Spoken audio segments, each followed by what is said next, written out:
Hi, Matthew. Oh, that's quite loud, isn't it? Doesn't matter.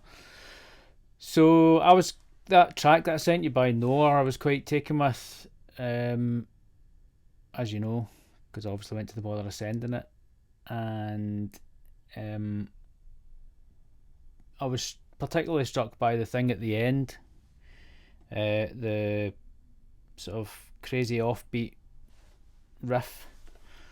So I wanted to look at that because it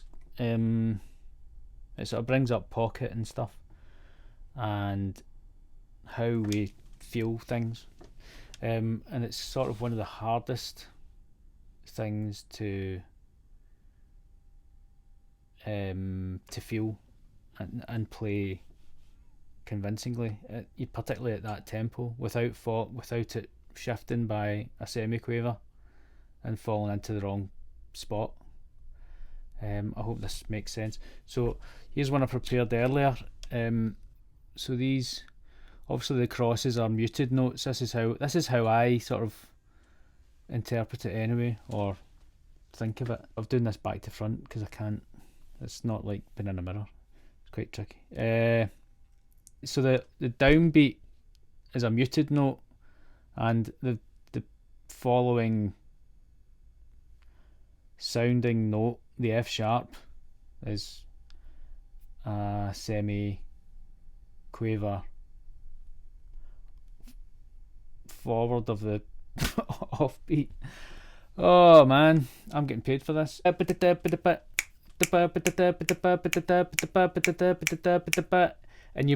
brain immediately goes to the strong, the sound,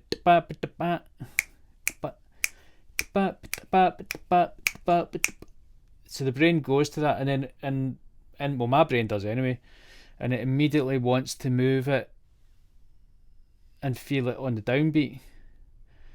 So it's tricky, trying to maintain that internal meter, without being thrown off course. So when I first tried this, to get this riff under my fingers, I dived, I dived straight in.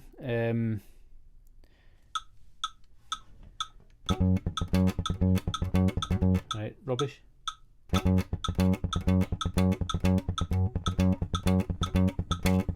And that's getting there. If that strong note was just landing on a downbeat,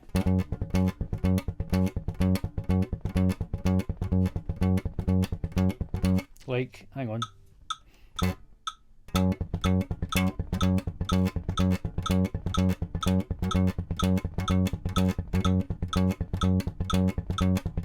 That's a much more convincing. I can play that with much more conviction, because I can feel it a lot easier. Whereas if I try and offset it, and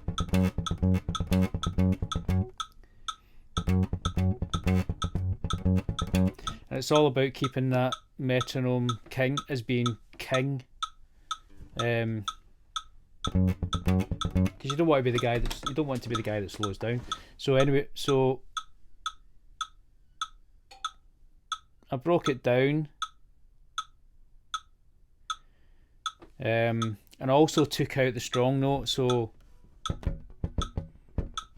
and I focused on my fingers. So I'm going 1 2 1 2 1 1 2 1 1 2 1 1 2 1 1 2 1 1 2 1 1 2 1.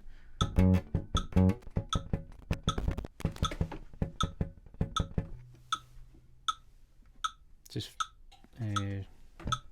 my right hand here.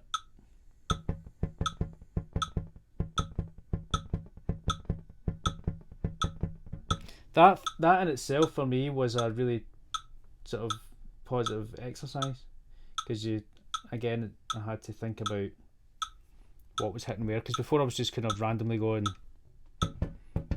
1 2 1 2 1 2 1 2 1 2 1 2, and there's a lack of consistency there.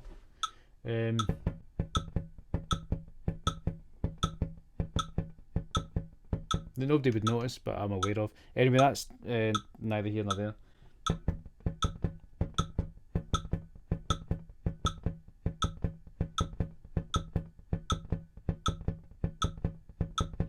Now if I add in that strong note, that F sharp, that.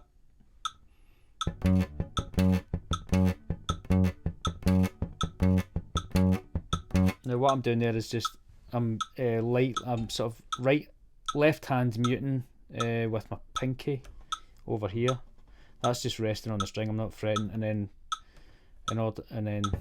so it's just everything's kind of muted. Nothing's fretted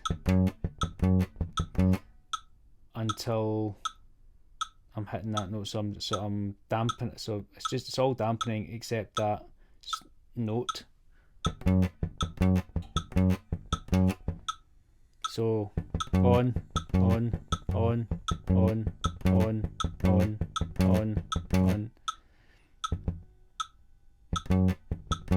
Ow.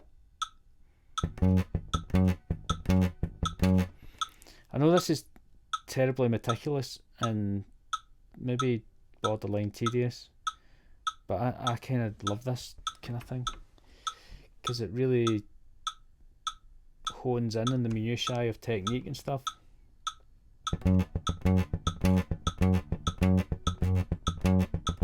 You can hear my extraneous noises coming in there as well.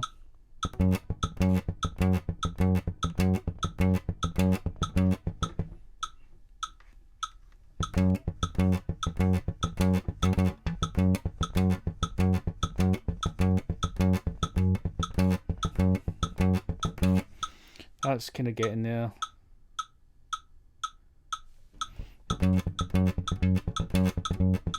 That. I mean, they do it for like 16 bars or something like that, or maybe even 32. And it's when you do it over that extended period, it's all right. You can maybe get through the first couple of bars, but the more tempos start to slide and stuff like that, and it just turns into scrambled eggs. Ow! It's just so hard. The brain just really, well, mine does. Maybe I just think about this stuff too much, but the brain is so drawn to making that strong note, that F sharp, a downbeat, but we're trying to get we'd need to be feeling this metronome.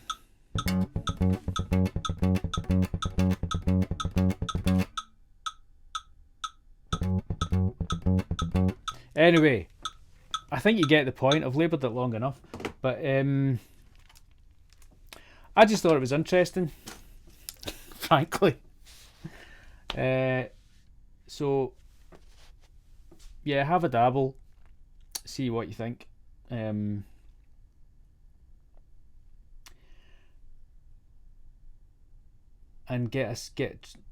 let me know how you get on.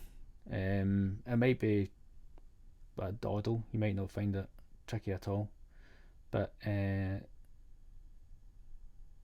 just think that if it is problematic and it's worth working on in terms of for strengthening your time feel and articulation and things like that. Anyway, I'll leave it there. Hopefully this. Oh right, I was going to say hopefully this file won't be too big, but it's currently 600 meg, so here goes compressing.